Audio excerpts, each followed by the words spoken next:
Hey there, this is Inside College Football Overtime just for you on CBSSports.com. I'm Adam Zucker with Brian Jones, Aaron Taylor, and Randy Cross. And boy, do we have a game for you to watch this Saturday on the CBS College Sports Network. It's on top of all the marquee matchups, even though it's second in chronological order. You got Baylor against Oklahoma State. TCU I'm talking about. Going to Utah, a battle of teams that are top 5 in the BCS. Alabama at LSU, that's on CBS at 3:30 Eastern. Arizona and Stanford, a battle of 7-1 teams. So let's talk about the Horned Frogs and the Utes. BJ, what do you think's going to happen? Well, once again, you've got a pretty good TCU defense. When I say pretty good, ranked number 1 in the nation, it seems like annually Dick Bumpus, that is. They play like Dick Bumpus because they're a physical bunch, but Gary Patterson, Dick Bumpus, they always put a nice group on the field to go against those offenses, and they pretty much shut them down. I think in this ballgame, even though TCU is not ranked as high as they usually are,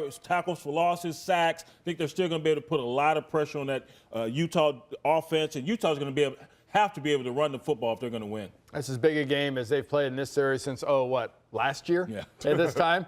But I look at this game with Utah coming in, they'll have the emotional edge. But TCU's just got the experience in the big games. Their offense is good. And for all the stats around this whole defense and Gary Patterson's approach on defense, they just flat don't allow many points. Just a little bit under 9 points a game, and they're almost impossible to beat in that conference. Yeah, 16 points in their last 5 games. I mean, this defense is unbelievable. And BJ talked about Utah's running game. They have a very good two-headed running back monster with Matt Asiata and Eddie White. Eddie White's kind of a slasher type, really good in the open field, making people Matt Asiata's 230-pound kind of downhill runner. So it's a nice 1-2 punch. Utah is going to have to do a good job of being able to run the football because Jordan Wynn, as good as he's playing, is only a sophomore, and he's going to be facing a pretty salty defense that has not allowed any team they've played this year to throw for more than 200 yards. All right, and TCU has won 22 straight regular season games. Remember, that's 3:30 Eastern on Saturday.